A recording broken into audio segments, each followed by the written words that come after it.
Magandang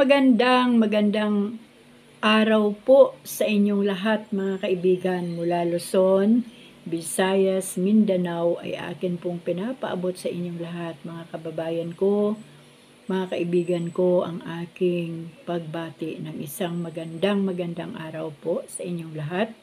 Ganon din po sa ating mga kaibigan na nasa iba't ibang panig ng mundo, nasa iba't ibang bansa na narito po sa daigdig. Isa pong magandang gabi sa inyo at magandang araw po sa inyo. Isa pong pagbati ang aking pinapaabot po sa inyo mula po dito sa Pilipinas sa inyong Nanay Rayleigh at sa aking channel ang Rayleigh Mix Content.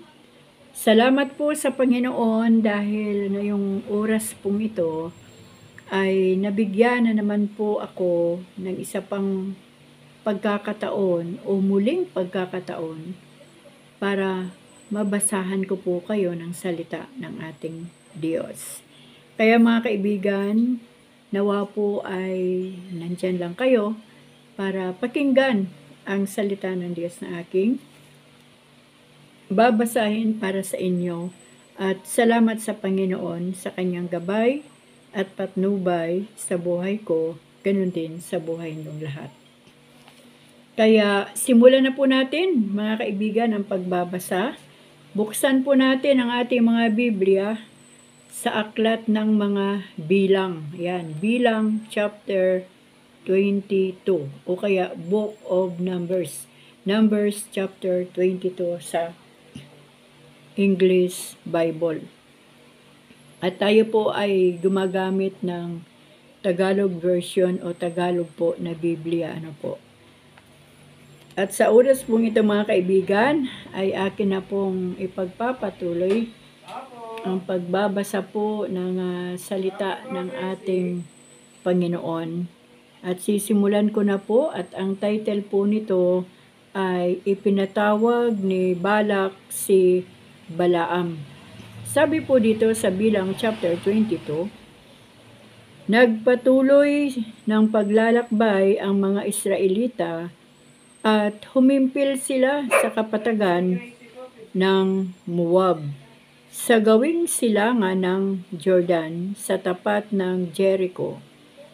Ang lahat ng ginawa ng mga Israelita sa mga Amoreo ay hindi nalingid kay Haring Balak na anak ni Zippor. Ngunit hindi siya makakilos laban sa mga Israelita pagkat napakarami ang mga ito. Natakot sa mga Israelita ang mga Moabita. Kaya sinabi nila sa matatanda ng Madyan, ubusin ng mga taong ito ang mga bayan sa paligid natin, tulad ng pag-ubos ng baka sa sariwang damo. At nagsugo si Haring Balak kay Balaam, anak ni Beor, sa may ilog Euphrates sa lupain ng mga Amoreo. Ganito ang kanyang ipinasabi, may isang sambayanang dumating buhat sa Ehipto, nasakop na nila ang mga bansa sa paligid namin. Malapit na sila ngayon sa aking lupain, napakarami nila, magpunta ka agad din at sumpain mo sila, natitiyak kong malulupig ko sila pagkatapos mong sumpain, pagkat alam kong sinuswerte ang pagpalain mo at minamalas naman ang sinumang sumpain mo. Ang matatanda ng Moab at ng Madian ay nagpunta kay Balaam. Dala ang pang-upa rito, sinabi nila ang ipinasasabi ni Balak.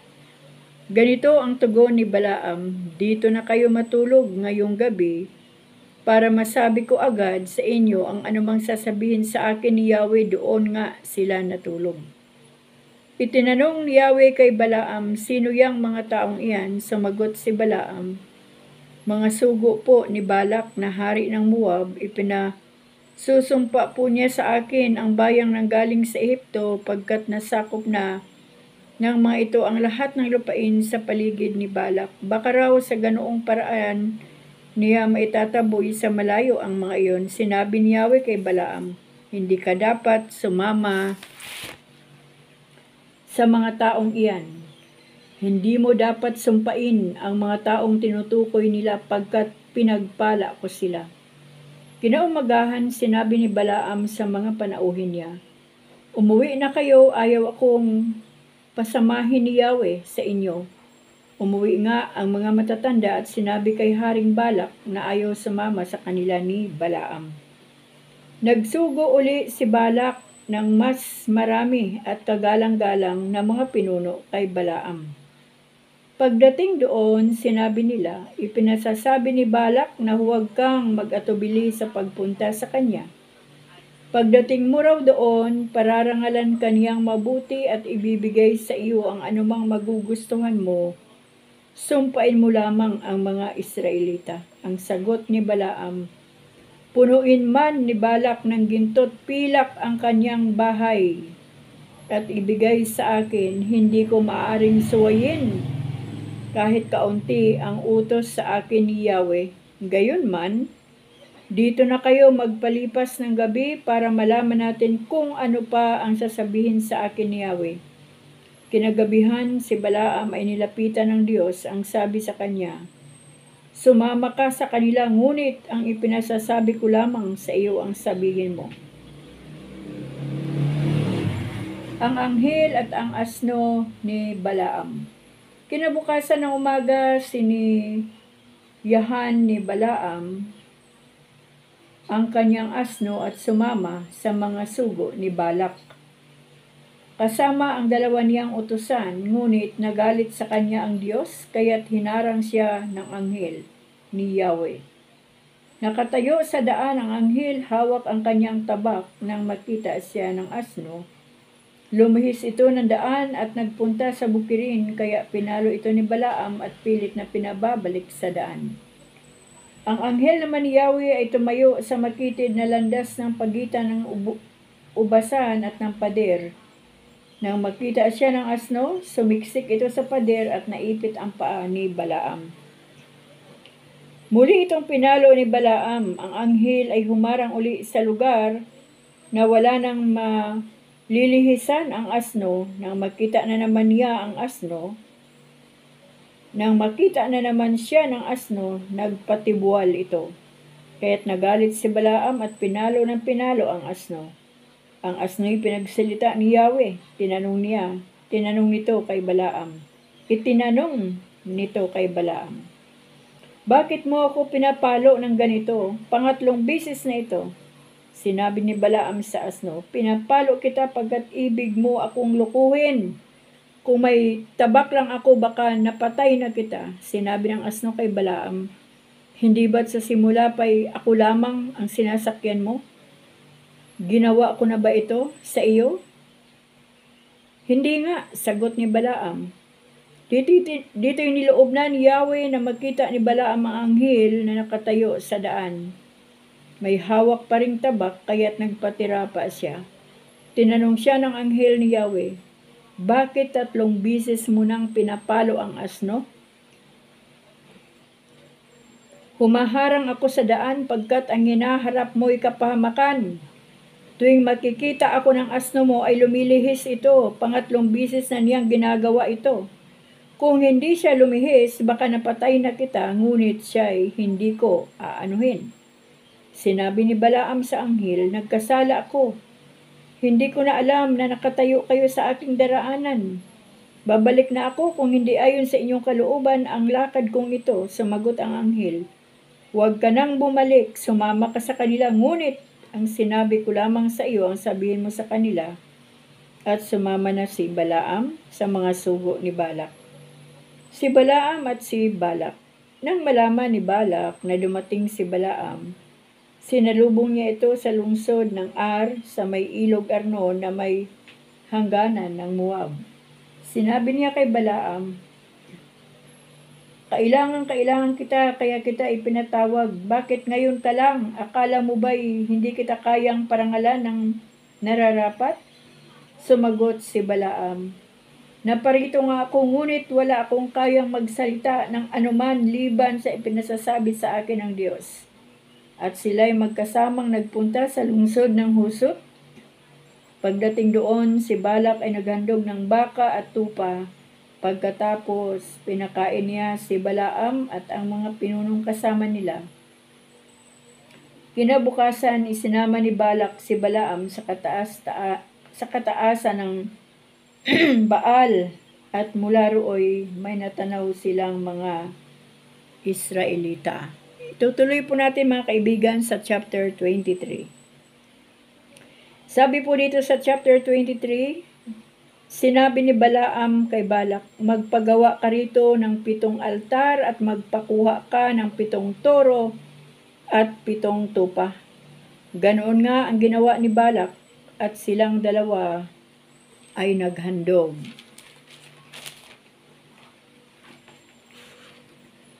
Ng 1 toro at 1 tupa sa bawat altar. Sinabi ni Balaam kay Balak, bantayan mo ang mga handog na ito. Aalis muna ako at baka sakaling makipagkita na sa akin si Yahweh.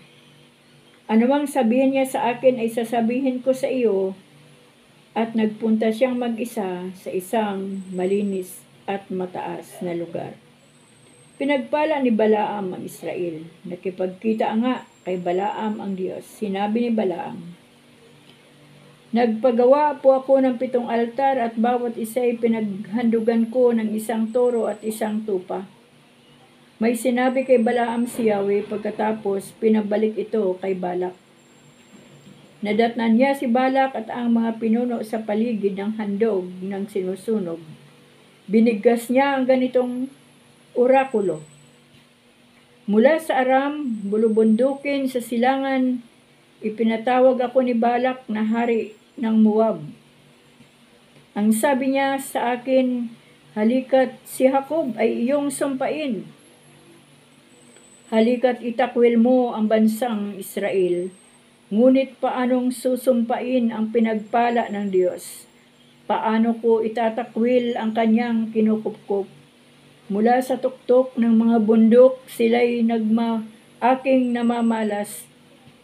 Mula sa mga burol, nakikita ko silang lahat. Sila'y nakabukod, namumuhay na mag-isa, di kahalubilo, di kasama ng iba. Sinong makabibilang sa mga kawal ni Jacob? Sa bilang ng hukbo ng Israel, sinong makatatalos? Ang nais kong kamatayan ay tulad ng sa taong banal at ang nais ko'y matulad sa kanyang mga araw. Itinanong ni Balak kay Balaam, bakit ganyan ang ginagawa mo? Hindi ba tinawag kita para sumpain sila?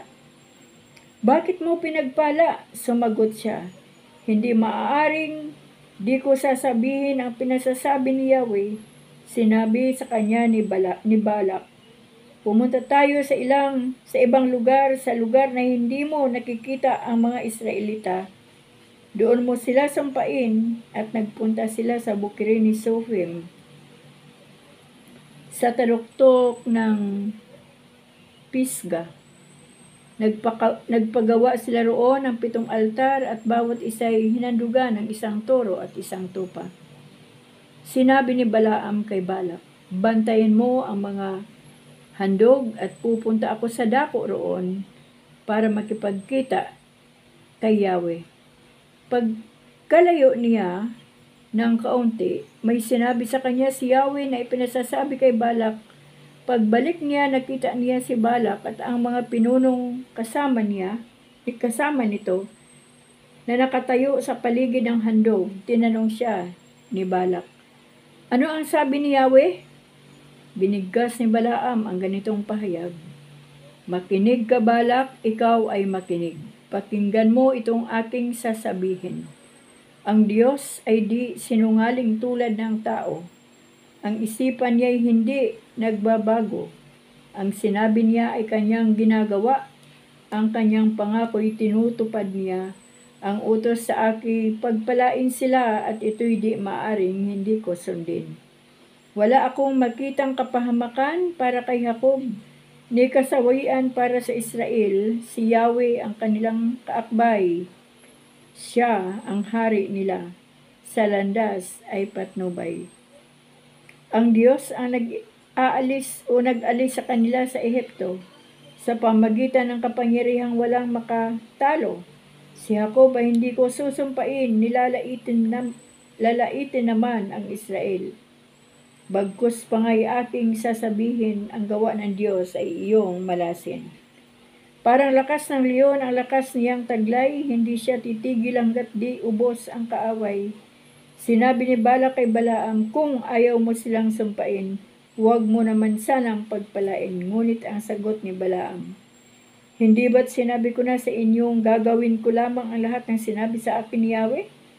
Sinabi ni Balak, halika, lumapit tayo sa lugar at baka ipahintulot na ni Yahweh na sampain mo roon ang mga Israelita at magkasama silang magpunta sa tuktok ng Peor at tinanaw nila ang ilang. Sinabi ni Balaam kay Balak, magpagawa ka rito ng 7 altar at magpakuha ng 7 toro at 7 tupa. Gayon nga ang ginawa ni Balak.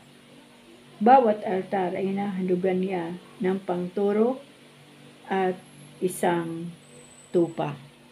Purihin po ang Diyos sa ang kanyang salita na atin pong binasa dito po sa chapter 22 at chapter 23.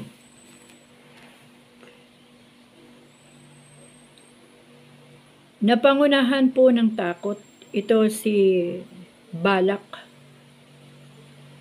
Kaya ginawa niya lahat ng paraan at siya po ay may tiwala kay Balaam. Isa po itong saserdote si Balaam kasi kinakausap ng Diyos at nag-iiwan ang Diyos ng mensahe kay Balaam. At ang gusto talaga ni Balak ay ipahamak ang mga Israelita. Pati po dito sa chapter 23 ay wala pong ibang nais si Balak kundi ang ipahamak, patayin, sumpain ng Diyos ang mga Israelita. Ngunit sa bawat sasabihin ni Balaam ay yung pinasasabi ng Diyos na hindi niya susumpain ang Israelita dahil ito ay kanyang minahal at special po ang pag-ibig ng Diyos sa mga Israelita. Sa atin mga buhay, may mga pagkakataon na nai-encounter natin ang mga tao na gusto tayong ipahamak, patayin, at utangin ang ating buhay. Sa aking personal na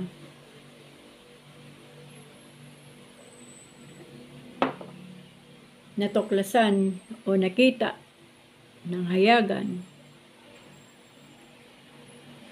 nang dahil lang sa balak ng isang tao na ipahamak ang aming pamilya, talaga pong nagawa na mapahamak. Naalala ko po, alam niyo mga kaibigan, sabi ko nga po sa inyo, sa bawat binabasa ko na kwento ng mga Israelita ay isa-isang bumabalik yung kwento din ng aming buhay. Mga panahon po na kami nung kuya ko ay nagsabay po kami sa grade 4. Yung aming labaw ay nakawala at kumain po ng palay ng may palay. At yung mga palay naman na yan ay hindi rin po iba sa amin ang may-ari, kundi mga kamag-anak pa din. Kung hindi kapatid ng tatay ko, tiyo ng tatay ko.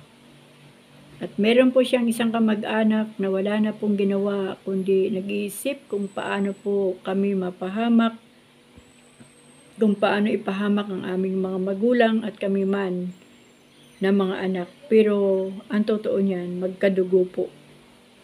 Hanggang sa yung kalabaw nga namin ay nakawala at dinala niya po sa bahay ng kapitan ng barangay. Dahil nga po sa politika, bata pa ako, ay nag-aaway-away na ang mga tao. Nung panahon na yon, ang kapitan ay hindi kinakausap ang aking mga magulang. Isa rin po itong mga kadugo, kapamilya. At dinala nga po doon ng tiyo ng aming tatay yung aming kalabaw.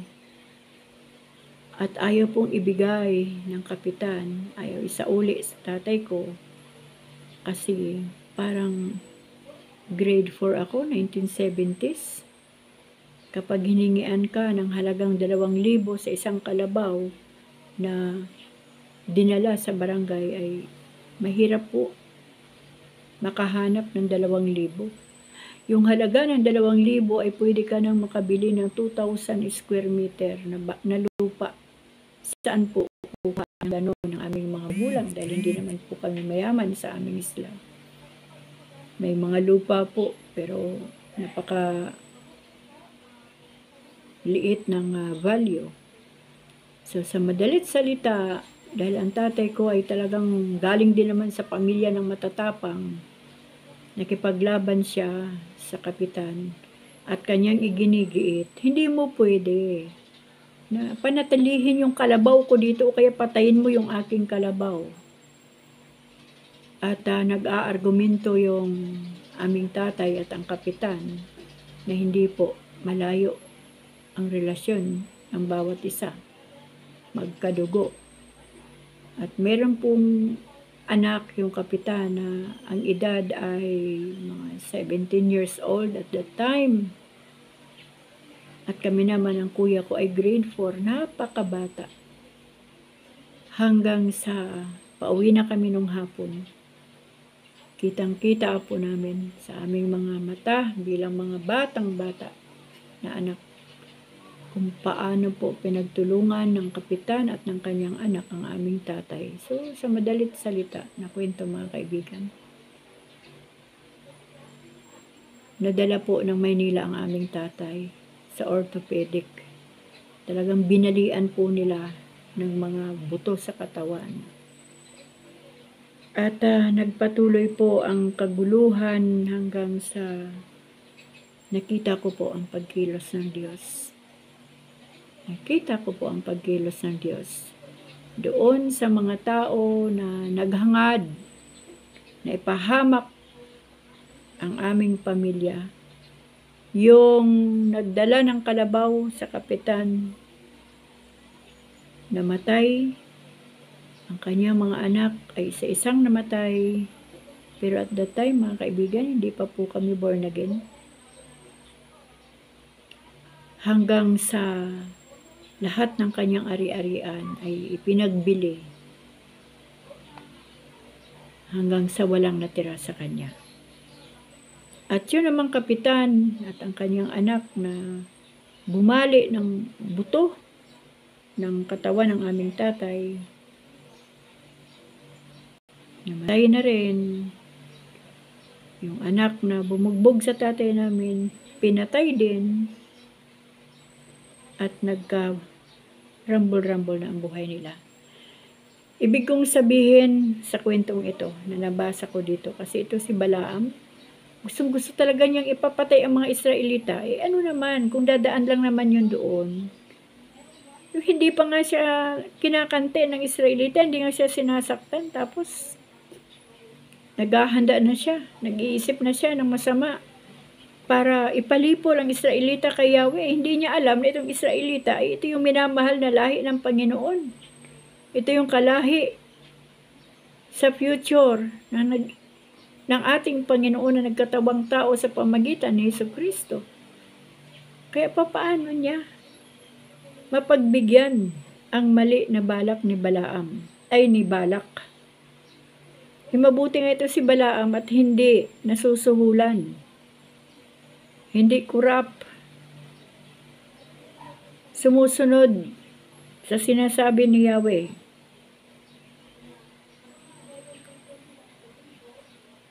Sa akin pong experience sa buhay, sa mga kwento ng aming pamilya, mga kaibigan, nakakapangilabot. Nakakapangilabot ang nangyari. Kahit hindi pa tayo nagkakaroon ng tamang relasyon sa Diyos, pero alam na ng Diyos ang future natin na makakakilala tayo sa Kanya. Naroon na ang paghigante ng Diyos sa mga tao na umaapi sa Kanyang mga nilikha na sa future ay magbabalik loob sa Kanya. Diyos po ang nakakaalam ng ating future. Alam ng Diyos kung anong kinabukasan ng bawat buhay ng tao. Nakakalungkot isipin dahil lang sa kalabaw, di po ba? Nagkaroon ng sumpa ang bawat pamilya ng mga taong gumawa ng masama laban sa kanilang kapwa. Grabe mga kaibigan. Yung tiyo ng tatay ko na nagdala ng kalabaw, hook or by crook, pwede naman yung kuhanin yung kalabaw para dalhin sa amin. Sabihin, ay yung kalabaw ninyo na kumain ng palay ng iba. Napakaliit lang po na portion, yung nakain pa lang ng kalabaw, nagsisimula pa lang. At hindi rin po namin alam. Sabi ng tatay ko itinali niyang mabuti. Hindi basta-basta makakaalpas ang kalabaw dahil buong buhay ng tatay ko ay may kalabaw. Kaya alam niya po kung anong kapasidad ng kanyang kalabaw. Kaya ang tsuri po ng tatay ko doon ay kusang tinanggal sa pagkatali. Kaya ang kalabaw ay nakawala. Dahil alam niyo po yung hindi naman po nabunot yung bakal na nilalagay ng tatay ko sa malalim na lupa na may hook at doon po itatali ang kalabaw ay nandoon po yung bakal. At yung pagkatali po ng nylon ng kalabaw ay talagang matibay po na tali dahil ang tatay ko ay sanay po sa mga ganyang tali. Pero nakawala ang kalabaw at yun. At doon ko rin nakita yung sumpa pala ng Panginoon yun. Alam niyo po, una namatay ang anak. At nung namatay ang anak, kami rin po ang ginamit ng Diyos. Ang mga magulang ko rin ang ginamit ng Diyos na tumulong sa taong yun. Namatay ang asawa, ganun din. Sunod-sunod po ng mga anak. Ilan ba ang namatay na anak? 1, 2, 3, 4, parang 5. At hindi na po umuwi. Kung meron man pong buhay pa, o may 2 buhay pa sa ngayon, ay hindi na po talaga umuwi sa aming isla. At hinayaan na lang din nila yung lupa na napunta na sa ibang tao na bininta sa napakamurang halaga. Yun pong aming kapitan. Wala rin pong nangyari. Hindi rin po nila naranasan ang masaganang buhay. At kung ano-ano pa pong nangyari sa pamilya. Maraming miyembro ng pamilya na talagang nangamatay. May pinatay, nakapatay, namatay. Kaya, ang lesson po na nakikita ko dito mga kaibigan sa buhay ni Balak, na gusto pang anuhin si Balaam. Kasi ito si Balaam, nakikipag-usap ito sa Diyos at tinatanong kung ano ang tugon ng Diyos sa mga magre-request ng mga bagay sa Kanya. Nakakatakot pong isipin sa ating panahon na magbabalak tayo ng masama. Uhihiling tayo sa Diyos ng isang bagay na masama. Hindi po papayag ang Panginoon, lalo na sa panahon ito, na naunawaan na natin ang salita ng Diyos. Di ba mga kaibigan? Ang alam ko sa panahon ito sa panahon ng ito, May mga tao na naghahangad ng kapahamakan ng kailang kapwa, pero hindi ang Diyos ang tumutugon, kundi ang dyablo. Kapag anak ng Diyos ang pinag-iisipan o pinagbabalakan ng masama, minsan pinapahintulutan din siguro ng Panginoon para subukin tayo. Pero masigit na nangingibabaw yung aking kaisipan na hindi papayag ang Diyos na mapahamak ang kanyang mga anak. Dahil alam ng Diyos ang kapasidad natin bilang mga anak niya sa panahong ito. Hindi pantay-pantay ang antas ng ating pananampalataya kay Kristo, di po ba? Huwag po nating hilingin sa Diyos ang kapahamakan ng ating kapwa. Hindi po yung tutugunin ng Panginoon. Malamang ang nakikinig ay ang dyablo, at siya ngayon ang hihiling sa Diyos. Kung pwede bang mangyari sa taong ito ang hinihiling ng isang taong walang tama na relasyon at pananampalataya sa Panginoon? Alam po ng Diyos yung kapasidad natin. Kaya madalas, kapag gustong ipahamak ng kapwa niya ang kanyang kapwa, ito po ay hindi nangyayari dahil alam ng Diyos ang kapasidad ng bawat isa. Lalo na po ako, sa bawat araw, sa Diyos lang po ako umaasa. Sabi po nung aking kapatid, nung aking pinsan, at nung isa ko rin kapatid, meron akong pinsan na nasa UK, namatay. Ang sakit ay breast cancer. Meron din akong pinsan, yung kapatid nung pinsan ko na babae, biglang namatay. Kakalibing lang namin nung aming pinsan na kapatid nung namatay na may breast cancer. Kararating ko lang dito sa amin sa Calamba. Madaling araw pa lang may tumatawag na yung pinsan namin, nakakasama namin na naglalamay ay namatay din. Hindi ko na po alam mga kaibigan kung ano ang nangyayari. Pero sabi po nung isang kapatid, pinakulam daw po. May nagpakulam, kaya sunod-sunod. At isa rin daw po ako mga kaibigan doon sa kasama na pinakulam. At sabi naman ng isa kong kapatid, yung bunso ay meron ding gumawa nun at isa din siya doon sa isinumpa, dahil ang kulang ka sa isumpa yan. Pero naninindigan ako mga kapatid na walang magagawa ang kaaway sa buhay ko.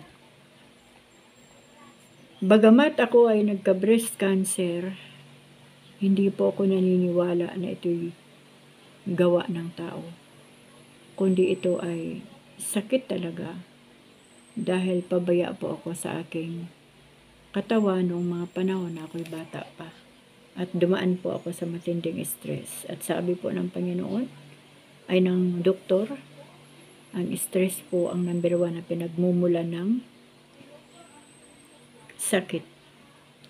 Sabi rin ng kapatid kong bunso, hindi natin tatanggapin ang sumpa na yan sa pangalan ni Jesus kasi mga anak na tayo ng Diyos. Pero kung sakali man na totoo na may gumawa sa amin yan,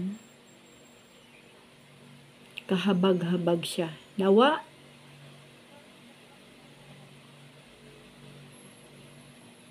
ay huwag niyang danasin ang sumpa ng Panginoon. Sabi ko nga sa inyo mga kaibigan, walang problema sa akin. Walang problema sa isang anak ng Diyos. Ang mamatay sa mabuhay, basta tayo na sa Panginoon, walang problema. Dahil ang kamatayan ay isang biyaya sa buhay ng isang tao na anak ng Diyos para makauwi na sa Panginoon.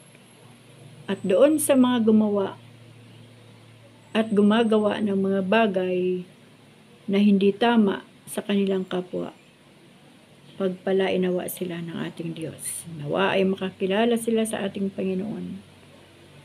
Nawa ay mabigyan pa sila ng chance, ng panahon, na makakilala sila sa Panginoon. Minsan kasi kapag inggit ang umiral, o kaya yung feeling na nag-iisa lang siya at nagkakampihan yung iba na hindi naman talaga totoo, kumbaga kaisipan lang na mali, ay gumagawa agad ng aksyon, yung aksyon na patraidor ba, para maipahamak ang kapwa ng walang kadahi-dahilan, mga kaibigan. Walang kadahi-dahilan. Nakakahabag ang mga tao na nag-iisip ng kapahamakan para sa kanilang kapwa. Ngunit sabi ko nga, hindi papayag ang Diyos na makagawa ang dyablo sa buhay ko, in Jesus' mighty name, dahil alam ng Diyos na sa panahong ito, lalo na sa panahong ito, na pinapatibay ng Diyos ang aking pananalig sa Kanya, at kung meron mang gustong kumitil ng buhay ko na hindi naaayon sa Panginoon, hindi yan mangyayari, kundi ang mangyayari ay ang sumpa ng Panginoon sa kanilang mga buhay. Sabi ko nga sa inyo mga kaibigan, dito po sa aming lugar, itong lugar na ito na kung saan ako pinadala ng Diyos, dito ko naranasan ang gawin akong pulutan, umaga, tanghali, hapon, may midnight snack pa. Yung bang mga bagay na namumuhay ka lang. Hindi mo naman sila kilala, hindi mo naman inaano.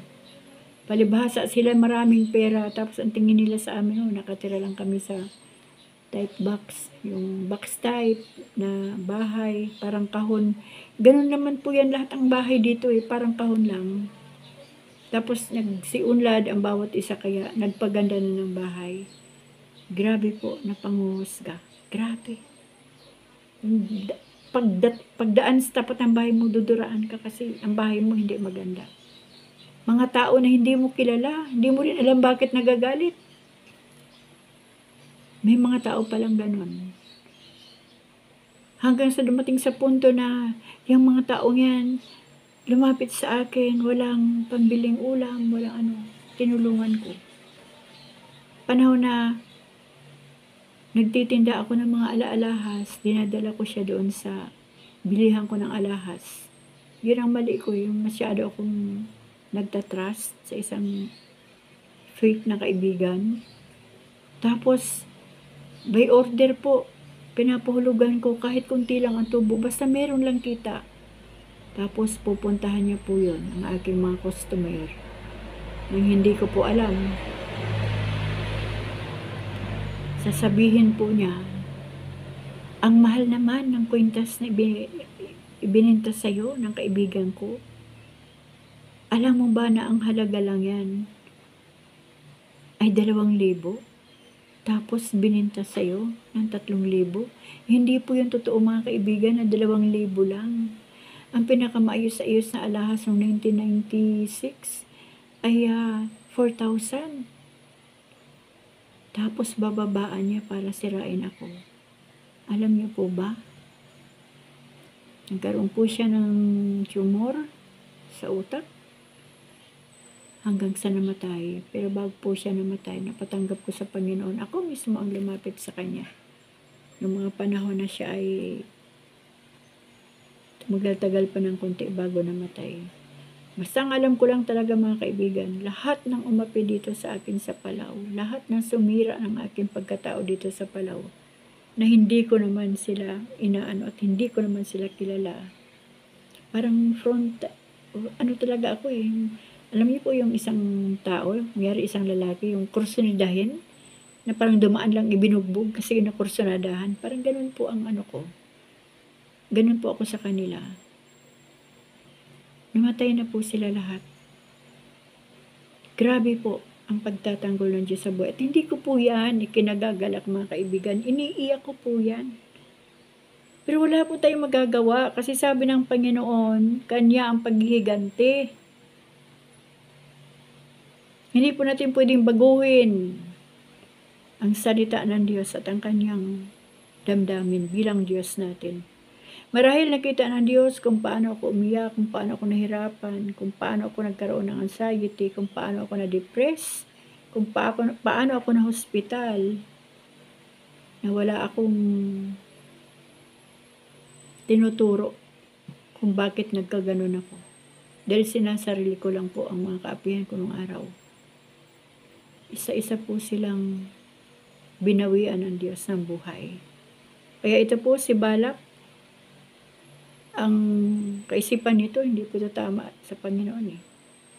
Kaya kahit man sa buhay natin ngayon mga kaibigan, huwag po tayo mag-isip na ikakapahamak ng ating kapwa. Alam na alam ng Diyos yan ang laman ng ating isipan. Ipalinis po natin sa Diyos ang ating mga puso at ang ating isipan. Dahil ang Diyos lamang ang pwedeng gumawa o humusga ng mga bagay na nais ng mga tao na ipagawa sa Diyos. Sino ang mga taong ito para turuan ang Diyos ng mali? Hindi ba sila natatakot? Ito si Balak, walang katakot-takot kay Yahweh, talagang ini-insist niya. Pwede bang kilalanin muna natin yung tao? Itong mga Israelita, hindi man lang binigyan ng chance ni Balak para kilalanin. Kundi talagang bumuo na siya ng isang kaisipan. Ganyan din po ang mga tao. Pag may marinig, ganun ba? Iiwasan na nila at gagawa na sila ng mga kung ano-anong bagay para mapahamak ang taong yun. Hindi nga nila nalaman, nakilala, kung talagang totoo na ang taong iyon ay ganun, di po ba? Mapanghusga po talaga kasi ang tao lalo na sa panahon ito. Kahit man po dito sa social media, pag nakakita tayo, okay, live, rumble na, magko-comments din tayo, di po ba? Pero bago po natin i-click ang ating comments, isipin po muna natin kung ito ba ay tama.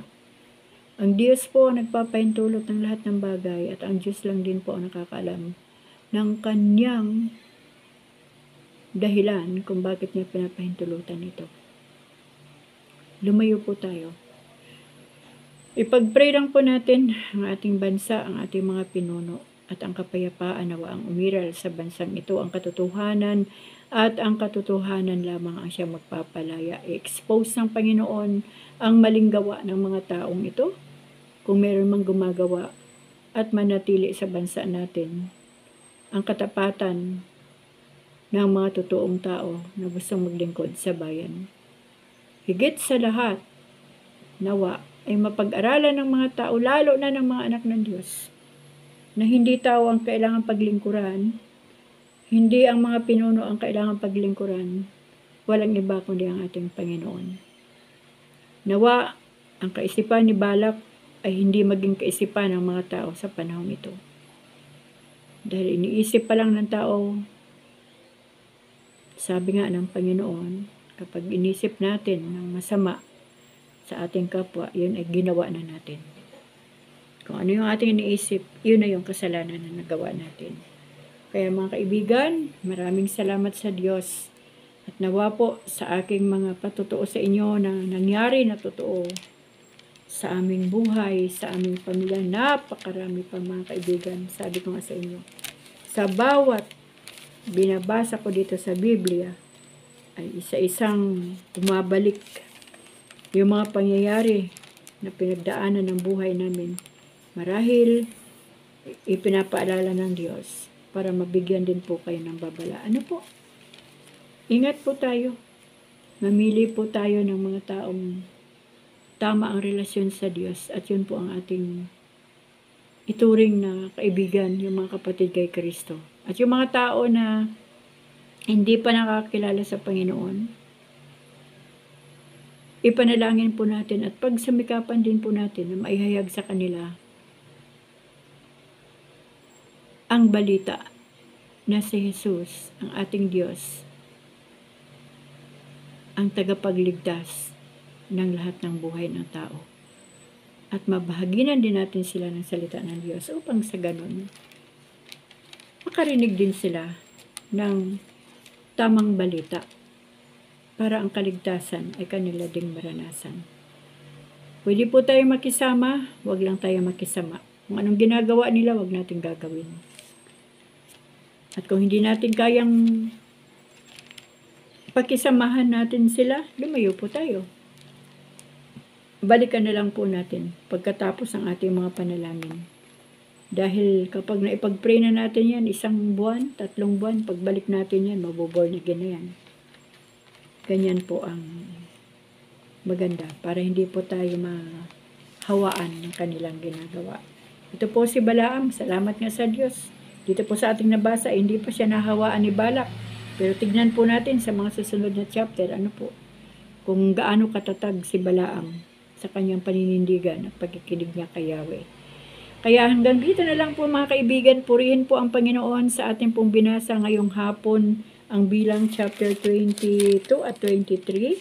Sa Diyos po ang kapurihan at nawa po ay may nakuha po tayong aral sa ating binasa. Patuloy po tayong pagpalain ng ating Diyos mga kaibigan, magpatuloy sa pananalangin, pagbabasa ng salita ng Diyos, pagkikinig.